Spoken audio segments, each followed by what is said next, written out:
दीपमाला hospital मामले में एक नया मोड़ सामने आया है। मुझे लगा कि वो सबको बताना चाहिए आप लोगों को, क्योंकि बीते कई दिनों से, लगभग 3-4 दिनों से हमारे पास कई सारे लोगों के फ़ोन भी आए हैं और कई सारे लोगों ने व्हाट्सएप भी किया है, जिनकी शिकायतें अस्पताल को लेकर रही हैं, डॉक्टर के व्यवहार को लेकर शिकायतें रही हैं, ऐसे कुछ। और कुछ जनप्रतिनिधियों ने भी फ़ोन करके हमसे बातचीत की। मैं आपको ये बताना चाहता हूँ कि डिप्टी सीएम उप मुख्यमंत्री ब्रजेश पाठक जी ने क्या कहा है इस अस्पताल को लेकर। मतलब कि मामला इतना बड़ा है कि उप मुख्यमंत्री को भी संज्ञान लेना पड़ा। और उन्होंने क्या कहा ये आपको बता रहा हूँ ट्वीट के माध्यम से। और फिर ये बताऊंगा कि अभी थोड़ी देर पहले, यानी कि अभी टाइम हो रहा है 5:24 जब हम ये वीडियो शूट कर रहे हैं, और अभी से लगभग 20 मिनट पहले स्वास्थ्य विभाग की टीम दीपमाला हॉस्पिटल गई थी और खाना पूर्ति करके आई, ऐसा हमें सूत्रों से पता लगा। और अब जाकर दीपमाला हॉस्पिटल में सफाई का काम चल रहा है। सवाल ये है कि सफाई से क्या सारे काम हो सकते हैं? क्या डॉक्टर की मानसिकता को बदला जाएगा सफाई करके? सफाई तो सिर्फ उस बिल्डिंग की होगी, उस अस्पताल की होगी। 2 साल पहले हमने भी शिकायत की थी, आरटीआई भी डाली थी, उसकी रिपोर्ट भी आपको दिखाऊंगा कि तब स्वास्थ्य विभाग के अधिकारियों ने क्या करा और आज स्वास्थ्य विभाग के अधिकारी क्या कर रहे हैं। 2 बड़े अधिकारी स्वास्थ्य विभाग के थोड़ी देर पहले दीपमाला हॉस्पिटल से निकले हैं अपनी जांच की कार्यवाही को करते हुए, और जब वो वहां से निकले हैं उसके बाद वहां पर साफ सफाई का कार्यक्रम किया जा रहा है। अधिकारियों से मैंने बात करने की कोशिश की, तो मैंने अभी 2 बार कॉल की उन लोगों को, लेकिन उन लोगों ने मेरा फोन रिसीव नहीं किया, जबकि उनके फोन में मेरा नंबर सेव है। मैं आपको ये बताना चाह रहा हूँ कि ब्रजेश पाठक जी, डिप्टी सीएम, जो कि स्वास्थ्य मंत्री भी है, उन्होंने क्या कहा।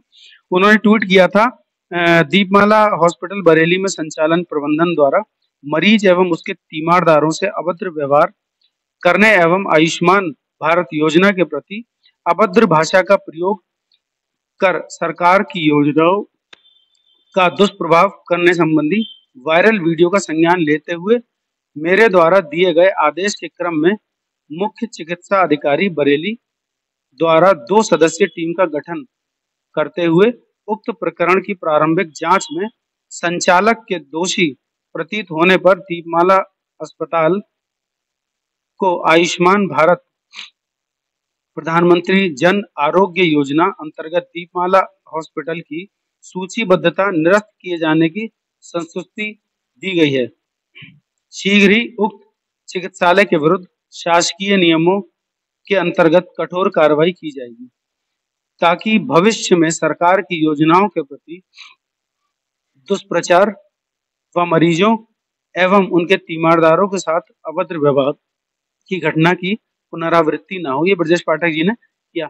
मैं ये बताना चाह रहा हूँ कि अधिकारी जो है वो अभी भी इस मामले को बहुत ज्यादा गंभीरता से नहीं ले रहे हैं, और ऐसा लग रहा है जैसे अधिकारी कहीं ना कहीं इस सिस्टम को मैनेज करने का प्रयास कर रहे हैं। ये खबर आपको बताने का सिर्फ उद्देश्य, जनता को बताने का हमारा उद्देश्य ये है कि अधिकारी थोड़ी देर बैठ के आए हैं अस्पताल में, अधिकारी अस्पताल में जांच करके आए हैं अपने स्तर की।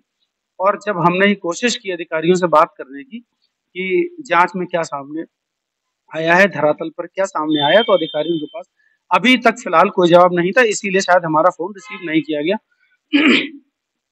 अब मैं इसके आगे की घटना आपको बताता हूँ कि क्या होगा। अब इस घटना में ये होगा कि हम कोई जवाब अगर अधिकारियों से मांगेंगे तो हमें अधिकारी लिखित कोई जवाब नहीं देंगे, ना ही कुछ दिखाएंगे।